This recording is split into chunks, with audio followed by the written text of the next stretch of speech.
Hello everyone. My name is A.Thiyagarajan from AML department.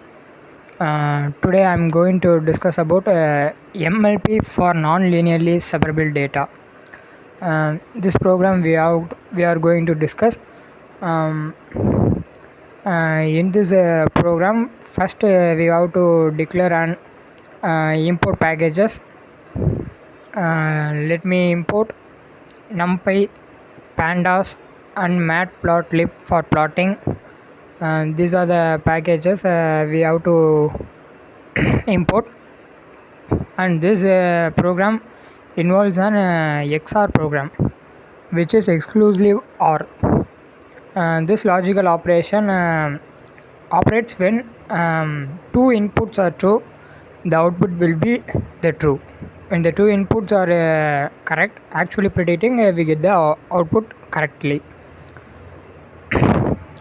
First we have to define an data x and y. For that, x is the input containing all possible combination of zeros and ones, and for two features.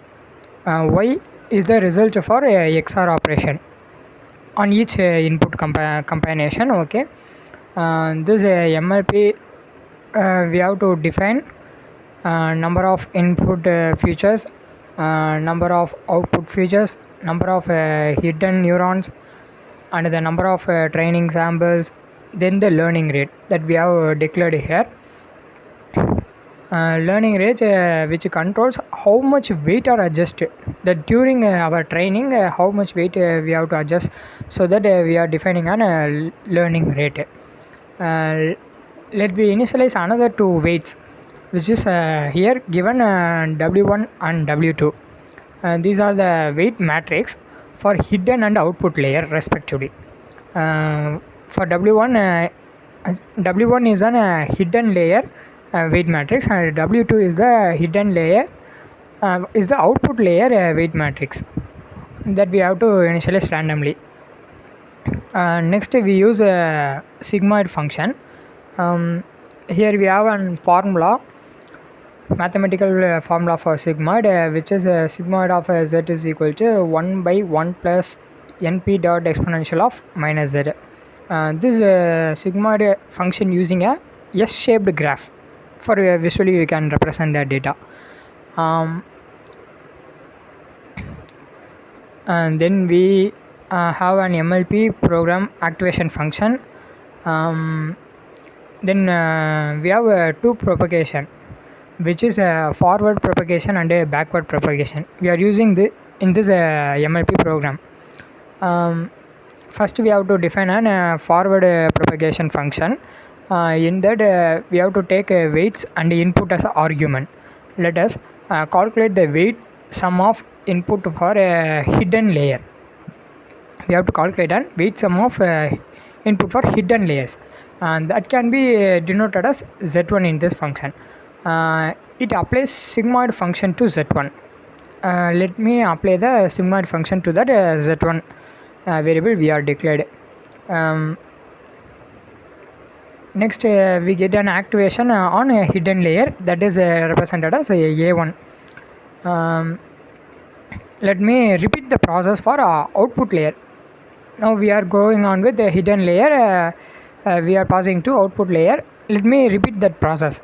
Here we taking as z2, that we seen above. Like that we have taken as z2 and applying the sigmoid function, we get the final output, that is A2 that we are storing here. In that back propagation, we see in that function we take all information from forward propagation. We have to take desired output. Along with the desired output, we have to take all the information from forward propagation. That is called y, that we are declared above. Let me calculate the error. We have to, in this back propagation, we have to calculate an error or difference between the predicted output and actual output. We have to calculate the error. The predicted output is here mentioned as A2, and the actual output we are getting is y.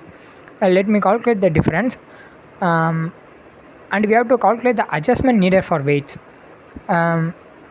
that we can use as dw1 and dw2, that adjusted weight we can store that in that variable.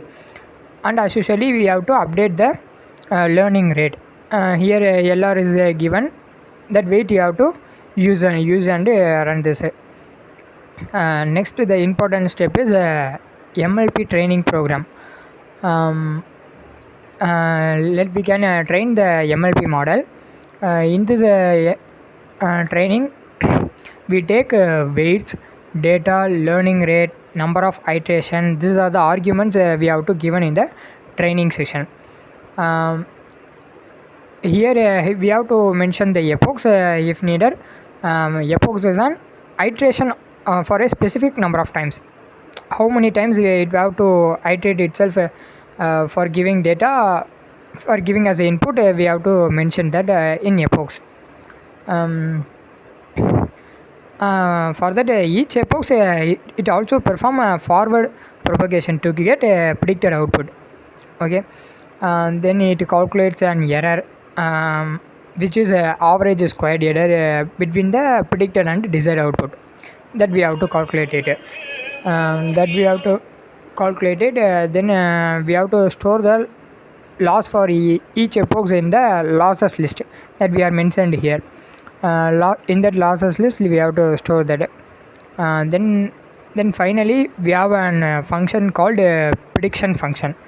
In this prediction function, we see it takes weight and input as argument in this function, because we have to calculate the prediction.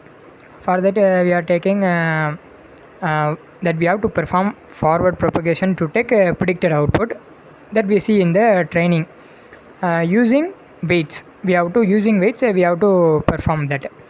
Then finally the prediction is came, which is of since it is a binary classification problem, we get an prediction. Next, we print the prediction value and we can plot the graph.